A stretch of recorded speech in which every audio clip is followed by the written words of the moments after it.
Hello, you beautiful people. Thanks for coming back. I need to make a correction because this is actually the J.W. Wells & Co. Book 1. I've been reading Tom Holt for 20 years and it didn't even click because I've read all of his books, you see.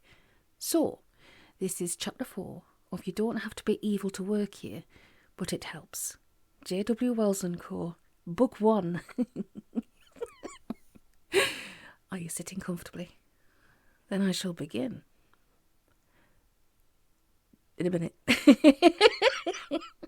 Okay, I'm being serious now. Right, chapter 4. In here, Dad growled. With his default now what am I supposed to have done grimace on his face, Colin followed Dad into the study and sat down. He noticed that the green file he'd been to London to collect was open on the desk. that bird you went to see the other day, Dad barked. is coming in at 10:15. Colin hadn't been expecting that. Oh yes, he said. I've decided that you'd better sit in on the meeting, Dad went on. He was pacing up and down, tense and majestic as a caged lion. That wasn't like him. Usually he lounged in his expensive office chair, into which he fitted the way a pint of beer fits into a mug. All right. Another odd thing, because Colin's consent wasn't usually asked for. It was one of those commodities where supply vastly exceeded demand. Sure, he said, and he was thinking, her, come here, and his right foot was already starting to tingle. And before she gets here, Dad had his back to him. There's a few things you need to know. So sit quiet and don't interrupt. Got that? Colin nodded, realised Dad couldn't see him, and squeaked, yes. Dad sighed, took a long stride forward, like a fencer lunging, and poured himself a medium-large glass of whisky from the bottle that lived on top of the filing cabinet. Colin knew that bottle. In fact, it was an old family friend, since its remote ancestor had been the source of his first experience of strong liquor 10 years ago, practically to the day. He'd since found out that Dad's office bottle was strictly industrial-grade whisky, crude, functional, and cost-effective. Nevertheless, it had put him off the stuff for life. Furthermore, he'd never known Dad touch a drop before 6:15. These people... Dad stopped, glugged a fair-sized dose of the whisky, and turned round to face him. J.W. Wells & Co., he said. Very good firm. Probably the best in the business. You know what they do? Colin frowned. Some sort of lawyers, aren't they? Dad grinned, but the expression on his face had nothing whatsoever to do with humour. Sort of, actually, they're... He hesitated again, then fished about in the file and took out a sheet of paper. Thick, heavy cream paper, with an old-fashioned embossed black letterhead. Read that, he said. So Colin read.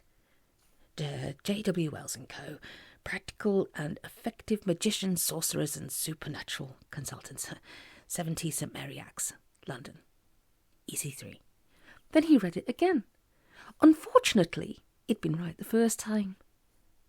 What? He said. You mean like conjurers and kids' birthday parties and stuff? No, said Dad. Oh. Colin read it a third time. Under the address he saw Partners, J.W. Wells, M.A.A. Oxon, L.L.B. F.I.P.A.S. Dip N. C.N. Soslovich, F.S.E.E.A.I.B.G. Dennis Tanner, B.A. Plymouth, B.G. Magic, Dad said, and there was a weight of sadness in his voice that Colin had never heard before. That's what we've been reduced to, son. It's enough to make you bloody weep. Colin screwed his eyes up and relaxed them again. They're putting in an order for stuff, he hazarded. Those little brass interlocking rings, or whatever it is they hide up their sleeves for holding up the spare ace of spades, or... Not, Dad said. You could hear the fraying of his patience. That kind of bloody magic. This is... He stopped, closed his eyes. This is real magic. It's what they do. It works. He breathed out a long sigh. It's the only thing that can stop H&F going right down the pan, so we haven't any choice. Magic. The word burst out of Colin's mouth like water from a cracked pipe. Oh, come on, Dad. You've got to be... I'm fucking not. Dad rounded on him so fiercely that Colin took a step backwards. Then he seemed to deflate a little and went on in a slightly calmer voice. It was Ben Phillips from Amalgamated Box that put me onto them. They were in the same fuck-awful mess as us 3 years back, and someone told them about these people, JWW. And look at them now, Amalgamated Box PLC. And they've just bought a 15% stake in Kawakatia Integrated Circuits. So I thought, well, we've got fuck all to lose, so why not? Magic, Colin repeated. Keep your bloody voice down, Dad roared. You want the girls in the back office to hear you?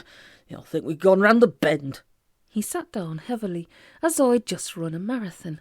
Yes, he said. Magic. Turning stuff into other stuff. Casting spells, doing curses, reading the future, disappearing things. The works. Ben says I can even raise the dead and fight dragons.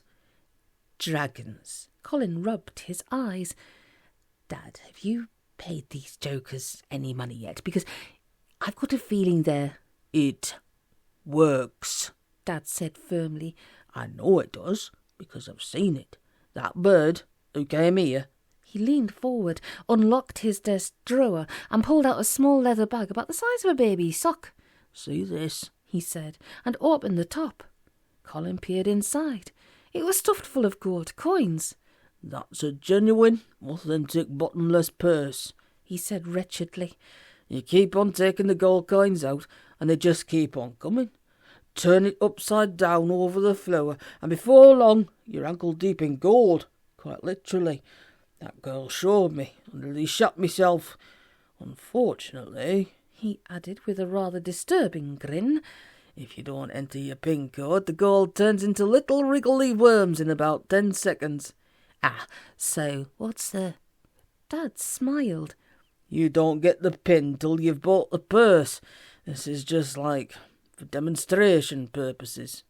He emptied out a palmful of softly chinking coins, looked at them wistfully, and put them back, all except one, which he allowed to fall on the floor.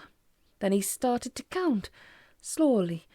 As he reached 10, the coin stopped being solid and became a very tightly wound spiral, which gradually straightened itself out into a straight line, and squirmed away under the desk. No kidding, he said. They're a genuine bloody article. They're also, he went on, bloody extortionately expensive. No, we aren't keeping the bottomless purse because we couldn't ever afford it in a billion years. Real pity, that. Colin thought for a moment. Then, in a very quiet voice, he asked, Dad, has this got anything to do with the damn great big tree growing right up there? All we can afford, Dad went on, as though Colin hadn't spoken, is to hire them to broker a deal for us. A deal with one of their other clients. He frowned, then continued. You know what our biggest headache is? Colin nodded. Easy peasy. Cheap imports, he said. That's right. You know why we can't compete with those? Here Dad said something highly reprehensible about the Chinese. Labour costs, Colin replied promptly. You told me all of this. Dad nodded slowly. These clients of JWW, he said slowly, are going to solve all of that. What we're going to do is, we make all the workforce redundant, effective immediately, and these friends of JWW are going to supply us with replacement workers. No minimum wage, no pension contributions, no sick pay, maternity leave, equal opportunities, invested in people, health and safety, nothing like that. We've got their cast iron guarantee that their workers will work an 18-hour shift, no tea breaks, no unions, per capita productivity like you wouldn't fucking believe. And this is the really good bit. They don't want pain. And the grin on Dad's face extended from ear to ear like a professionally cut throat. The joy of it is it's all absolutely 100% legal. Legal. Couldn't be more legal if I tried. Dad slumped forward and covered his face with his hands. And we can afford it, he went on, sitting up again. All we got to pay is JWW's bill. which is going to be bloody enormous, but compared to the sort of money we'll be making from now on, it's a short pea in the ocean. In 18 months we'll have driven those, inexcusable racial epithet, out of business, and the Yanks and the Poles too, most like. It's absolutely sure fire. We can't lose.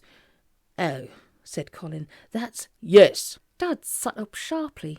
It is, isn't it? And that's what the thing cow from JWW's coming here to sort out. And since you're part of the business, so you're involved too. So I thought I'd better tell you now, before you get the wrong end of the stick or anything. Colin thought for a while. It sounds really, really good, he said cautiously. And I know we're in a really bad position right now, but sacking everybody. Some of them have been with us for years and years, Dad. It's not... Dad lifted his head and gave Colin a scowl that brought back some very, very bad memories. Sure, he said, but if we carry on like we are at the moment, the firm will go bust. They'll be out on their ear anyhow, so what's the difference? And this way, they get their full redundancy, all legal and by the book, so they'll be all right. And besides, he added, his scowl blossoming, to be absolutely bloody honest with you, I don't give a toss. All I care about is this business, which I've worked fucking hard for all my life, and I'm damned if some All right, Colin said. I take the point. He hesitated, considering various aspects of the matter.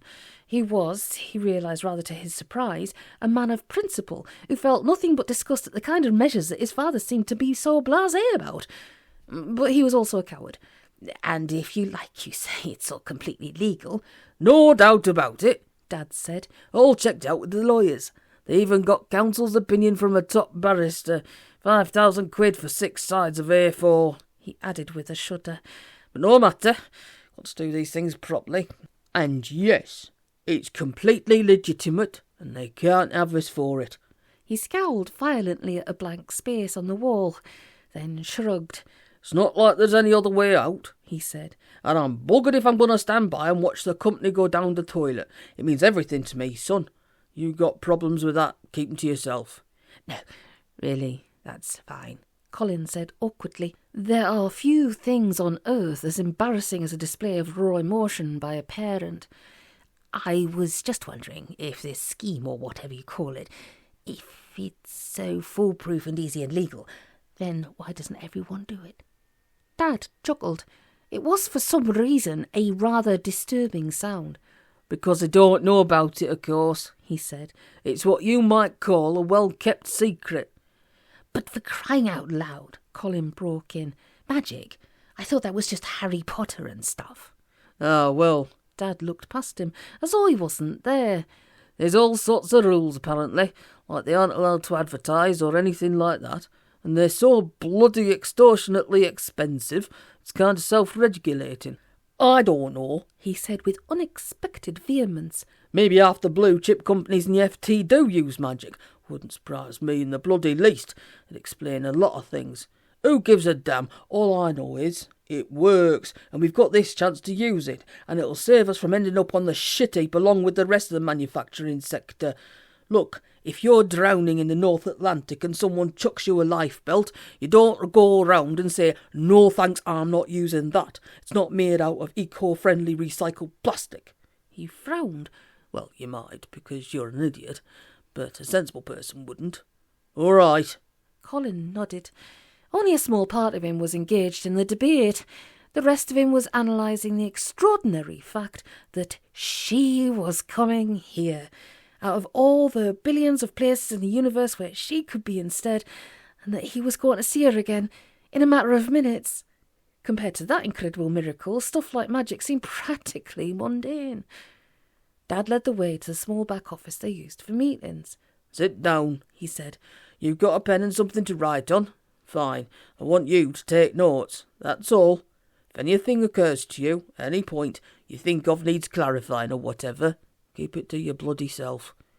The phone rang. Dad picked it up, listened, grunted, put it back.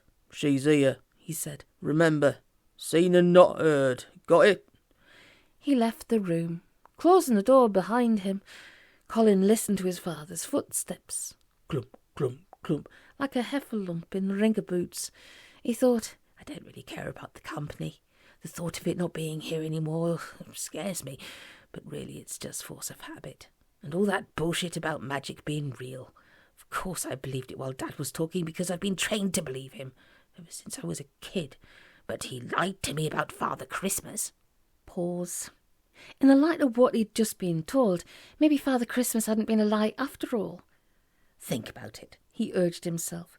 Which is more likely? A 1,000-year-old perfect stranger capable of defying all the fundamental laws of physics, coming all the way from the North Pole to climb down our blocked-up chimney and leave me presents? Or Dad buy me stuff with his own money? Put like that, maybe Santa wasn't so implausible after all. Not that he cared terribly much. If charmed quarks and electric eels exist, then why shouldn't magic? Probably it's all just science that we haven't found out about yet. Besides, it could all be shunted neatly into the big black plastic sack marked "Not My Problem," along with climate change and earthquakes in Southeast Asia. Far more immediate and personal was the fact that she was by now probably no more than 40 yards away and closing, and he still hadn't figured out why that fact should be all-consumingly important. The door opened. Dad, perfect gentleman of the old-school patronising sexist git type, was holding it open for her. Colin stood up as she walked across the threshold. She looked at him. "This is my son, Colin," Dad was saying, in that too late to do anything about it now tone of voice that he'd honed to silky sharp perfection over the years. "Thought he might as well sit in, if that's all right with you." She was still looking at Colin, and his right foot was suddenly a pincushion. Agony. I can't move, he realised. I can't even sit down. I'm going to have to stay standing up like this till it gets better. "Hi," she said. "Hi," he echoed. "Please take a seat," Dad was saying. Not to Colin, as witness the P word. She folded herself elegantly into the plain, straight-backed chair. She was still looking at him. He knew that look on her face. "Right," Dad was saying. "I want to start off by looking at some of the terms in this." "Colin," he snapped, "sit down." 25 years of training had made Colin physically incapable of disobeying a direct order spoken in that tone of voice. He shifted the agonised foot. The whole leg sort of buckled under him, and he only just managed to control the resulting collapse. He landed heavily in the chair, which creaked painfully, but held together. She was opening a green folder, fishing out wodges of stapled-together paper. Dad was talking. Something about whether time was of the essence in Clause 2, subsection 4b. Colin fixed his stare on the blank sheet in front of him. He uncapped his pen and wrote the date in the top left-hand corner. His foot had stopped hurting, but only because it had gone completely numb. "Well?" Dad said. "What? Oh, sorry." Her voice. "Could you just repeat what you just said?" "I asked you," Dad said, "if this stuff in Clause 7, subsection 5, subclause Roman 2 means that if they do anything that counts as a substantial breach, all we're entitled to is damages, rather than being able to cancel the contract. Because if it does..." She sounded. Colin realised that she sounded like he felt. "To be absolutely honest," she said, "I'm not entirely sure. It's a bit of a grey area, really. I'll have to check up on it and let you know." Colin was suddenly aware that he was meant to be taking notes. "Grey area," he wrote, then underlined it twice. Dad, meanwhile, wasn't happy. "That's all very well," he was saying, "but you can see, can't you? It's a pretty bloody important point. And what about this here, Clause 12, subsection 3, insofar as is reasonable in all of the circumstances of the case? What's that supposed to mean when it's at home?" She said. Colin remembered sounding just like that many years ago, when called on to explain why he hadn't handed in his homework. That's just a standard clause. It isn't really... In fact, Colin decided, she's doing this pretty much the way I'd be doing it if I was in her shoes. But that's wrong, because you can tell just by looking at her that she's smart and clever, much more clever than me. It's like she can't concentrate worth a damn, for some reason. And so on. Slowly, inexorably, Dad was getting annoyed. Because she wasn't his only begotten son, with whom he was never well pleased, he was struggling to stay civil. But the effort was making him talk louder and faster, and he was scowling a lot. She She was fighting too, wrestling with her concentration like someone trying to catch whitebait with her bare hands, and Colin could see clearly that this was a disturbingly unfamiliar experience for her. She was used to being in charge of meetings, to knowing the answers and trotting them out, and Pat sing-song like the speaking clock, and she kept looking at Colin whenever he wasn't looking at her. He knew she was doing it, because he could feel the pressure of her eyes on the side of his face as he jotted down scraps of gibberish on his piece of paper. He felt a powerful urge to make an excuse and leave the room, but his foot was as dead as the last saber-toothed tiger. If he tried to stand up now, he'd fall flat on his face. "Look," Dad was saying. "all due respect, but it strikes me we aren't getting anywhere. And if you expect me to pay you 150 quid an hour for sitting here saying that's a good question you don't actually know the answer..." "You're right." She lifted her head and looked at him. It was the sort of look that could punch a hole through a wall. "It's my fault. I'm sorry. Let's just forget about it for today. No charge. We'll just pretend this meeting never happened. Give me a couple of days, then." She frowned. "Maybe you could call in at the office and we can go through it there." "All right." Colin was expecting something in the nature of an explosion, but instead his father nodded and mumbled, "Fair enough." She stood up. "Sorry to have wasted your time," she said. A moment or so later, Colin was alone in the room. His foot was much better, and he'd stopped worrying about magic being real. In fact, he'd clean forgotten about it. Completely beside the point. Instead, his mind was full to bursting with the most important piece of information in the history of the universe, namely, that her car was parked round back, under the lamppost. He had no idea how he knew that, but he knew it. He jumped up and tore out of the room, heading for the fire escape. The fire escape led out into the backyard, and he knew from his childhood that if you jumped up on the roof of the old coal bunker, you could just scramble over the wall, landing on the pavement about 5 yards south of the lamppost. If he ran, he might just get there before she had a chance to unlock her car door and drive away. Colin hadn't done much running in the 21st century, but he found it came back to him. He vaulted onto the coal bunker roof like a pentathlete, scrambled over the wall and dropped down the other side. No sign of her, but presumably her car was a soft-top Golf. He caught his breath and was leaning against the lamppost when she turned the corner. Colin wasn't the sharpest scalpel in the tree, but he was capable of learning from bitter experience. The leaning on lamppost thing wasn't just a homage to George Formby. If his foot packed up on him again, he wanted something robust to bear his weight and stop him from falling over. Foresight, you see. Attention to detail, the ability to plan ahead. Just as well, as it turned out. "Oh, hello," she said. "Hi," he replied. Nor had his newly discovered tactical acuity been confined to lampposts. He'd thought of an excuse for being there. "I think you left your pen behind," he said, unclipping his own parka from his top pocket and pointing it at her, like Bogart covering the bad guys with his gun. "What? Oh, thanks." She took it without looking at it. "Sorry," she added. He knew exactly what she was going to say next. She said it. "You used to have a moustache," she said. "Me? Didn't you?" "No," Colin said accurately. "I wanted to grow a beard when I left school, but Dad made me shave it off after a week. Said it made me look like a clown." "Did it?" "Yes. Well, not a clown, because they've got red noses and coats with big buttons.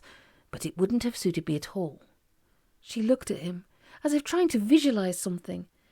"No, you're right," she said.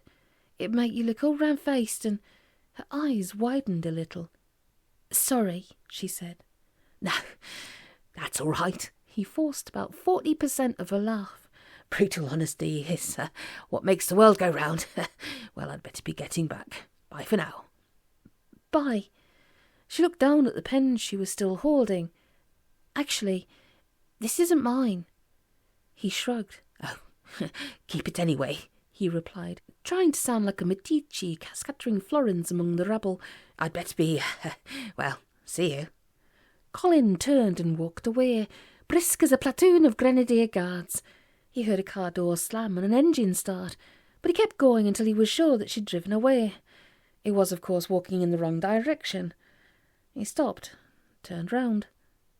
Moustache? Unbidden, through his mind passed a progression of notable moustache-wearers through the ages.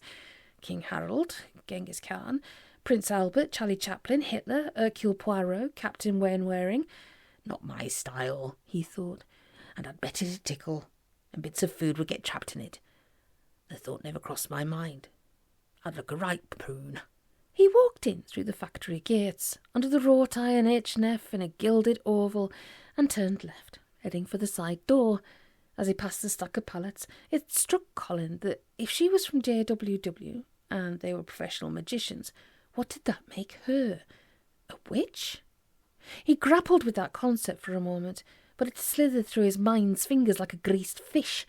Instead, he tried to guess which stations her car radio was tuned to. Radio 4 for the news, Classic FM for motorways and dual carriageways, and probably she had one of those radios that defaults to the local traffic news, just as you've got to the interesting bit and book of the week. And in the glove compartment, quite possibly, was a small stack of homemade compilation CDs for tailbacks on the M25. Something along those lines. A witch? Nah, he couldn't really see it. Where the hell did you get to? Dad thundered at him as he came through the office door. I came back and you'd gone. Slipped out for a pee, he said, without thinking. Out in the yard? Bloody hell. I know you've got your faults, but I'd hoped we'd get you house trained. Breath of fresh air. Since when have you needed fresh air? I felt like some. Colin mumbled helplessly, for a change. Dad grinned. Fine, he said. In that case, you can nip down to newsagents and get me 2 packs of my cigars. Colin was, of course, supposed to resent being sent on a menial errand. Not this time, however, since he needed time to recover from the profoundly weird conversation he'd just had under the lamp-post with the girl who thought he'd once had a moustache. Also, he needed a drink. Not alcohol, since Dad would be sure to smell it on his breath, but coffee or something. There's something about your average suburban high street that anaesthetises even the most blatant weirdness. By the time he'd passed Mart's in a DIY place, it had occurred to him that there was at least one rational explanation for the whole moustache thing. For instance, it was entirely possible that somewhere in the vastness of London there was someone who looked quite like him and who had at one time insulted his face with the foliage. She'd mistaken him for this taste-impaired specimen, and saw the confusion. As for the magic stuff, well, Dad did have a rather offbeat sense of humour. Maybe it amused him to make up an obviously ludicrous story and see if he could bully his only begotten into taking it seriously. There was also, Colin reminded himself, the Santa episode. Putting all issues of filial respect on one side for the moment, he had clear evidence that Dad wasn't above telling porkies when it suited his purposes. Following up that line of argument led him to even richer areas of speculation. If he'd had to sum up his father's character in 2 epithets, the second one would have to be devious. Just because he didn't understand what Dad was up to, it didn't follow that there wasn't some cunning plan underlying it all. It'd be about fiddling the VAT or wriggling through the meshes of some obscure EU directive, and his own role in it would be fairly trivial. Deputy Assistant Sucker, something like that. And as far as the déjà vu stuff went. He stopped outside of the door of the little cafe next to Curry's, except that it wasn't next to Curry's anymore. The cafe was still there, all dark blue, strip pine and tubular chrome steel, like something out of Kafka, but Curry's had turned into a very small monsoon. Definitely hard times all round in the retail sector.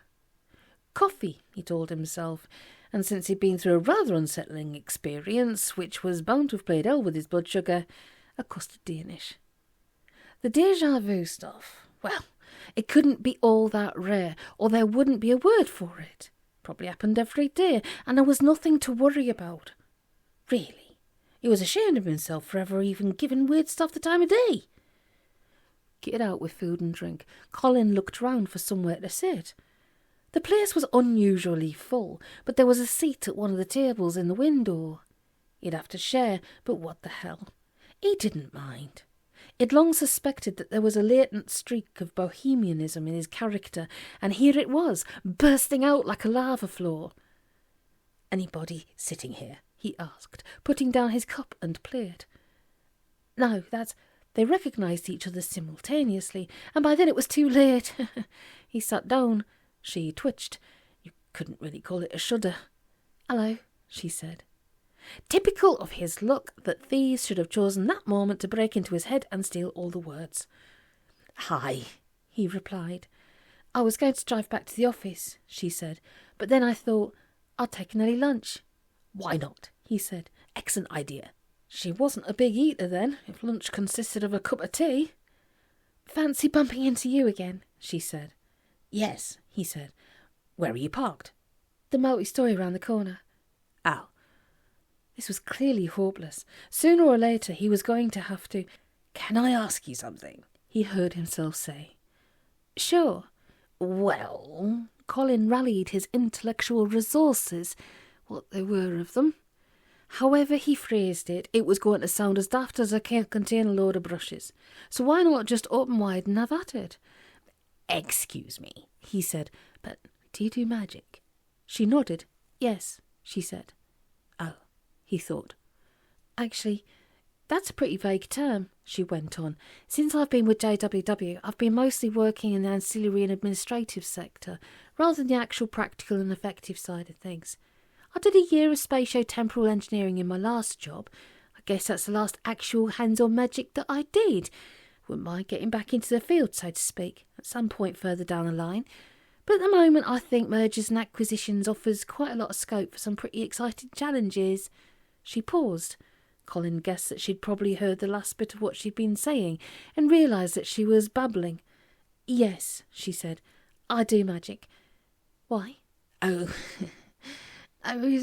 Colin replied in a quiet, strangled sort of voice. "So, it is interesting work, most of the time." She shrugged. "It's all right," she said. "It's like a lot of things. When you start off, you think it's all going to be glamorous and exciting and fun, and after you've been doing it a bit, you find out that all work is basically just work, on balance, better than being dead. But it really cuts into your free time. Isn't that what it's like in the ball-bearing industry?" "Precision casting and hydraulic fittings," Colin corrected her. "Yes, pretty much. Except I always knew I wasn't going to be glamorous and what you just said, but I was brought up with it from when I was a kid. Family business, see? So wasn't the disappointment." "Probably better that way," she said. "Changing the subject completely, is there a Boots around here anywhere?" Colin smiled. "That's actually a very good question. There always used to be, about 6 doors down on your left, next to the baker's, but it suddenly disappeared. Can only have been a few weeks ago. But now it's a John Menzies." "Oh," she frowned. "Well, not to worry. All I wanted was some nail varnish remover. It's not urgent or anything." Pause. Her introduction of the Boots motif had sounded like a well I must be going line, but she made no effort to move. It was almost as if she was being held there against her will. Come to think of it, that was how Colin felt. Not a chained to a dungeon wall feeling or anything like that. It was more of a case of waiting politely while someone you didn't want to risk offending finishes telling a long and boring story. Something like that, but not quite. It was as though both of them knew there was something expected of them. You can't go and play until you finish your nice greens. On the other hand, it also had the feel of that first ghastly, small-talk-ridden interview that always has to be got through in between the first lightning-bolt meeting of eyes and the headlong fumble for bra straps. Except, other than that, he heard himself say, "I think the nearest one's in Richmond." "What?" "Boots." She stared at him. "Boots? Oh, right, Boots. Sorry, really, it doesn't matter." "There might be one in Kew, I suppose, but—" "Really," she said firmly, "it's not important." "There's a Superdrug in—" Colin forced himself to shut up. There was an almost desperate look in her eyes now. It seemed to say, "I don't know what to do next. Help me." No good looking at him like that. He felt like he was in a school play again and had forgotten all his lines. Then it was as though the unseen puppet master had said, "The hell with it," and let them both go. They stood up simultaneously, like sprinters out of the blocks. "Well," Colin said, "nice to see you again." "Absolutely," she said. "You haven't eaten your pastry thing." "What? Not hungry. I'll be seeing your father tomorrow. I'm really sorry about the mix-up today. Maybe you're not feeling too good. I'm not sure, she said. Bye. At the door, they parted. The full 180 degrees, no hesitating quick march, no surreptitious backwards glances. Colin hadn't paid much attention to GCSE physics, but he could dimly recall something about opposite poles repelling. It was that sort of thing. Maybe, he thought as he marched briskly down the street, all witches are like that. My God, he thought, she's a witch. Somehow, when Dad had been trotting out all that utterly weird stuff, he believed it, but with a subconscious reservation that came of the knowledge that Dad was always up to something and therefore was not to be trusted. A deeply buried awareness of the points he'd been rehearsing to himself just before he bumped into her, about lies and expediency and Father Christmas. Hearing it from her, on the other hand, was something quite other. If she said she was a witch and magic really existed, then he believed her. Bloody hell. It was at this point that Colin realised he was going the wrong way. Easy mistake to make, since he'd just passed Argos, and surely Argos was next to the post office. Apparently not anymore. He was practically at the end of the high street. He turned around. If magic really existed, and Dad was getting them both mixed up in it, then he desperately needed to know what the hell was going on. He ran. That was Chapter 4 of You Don't Have to Be Evil to Work Here, but it helps. If you like what I'm doing, it'd really help me out if you would hit that like button, leave a comment if you want to, subscribe if you'd like to, if you want to hit the notifications bell just so you don't miss any episodes, because I do complete books. I always finish them. Anyway, thanks for listening to me whiffle on. I do appreciate you very, very much. And I'll see you in a couple of days. And don't forget that notifications bell. Kisses!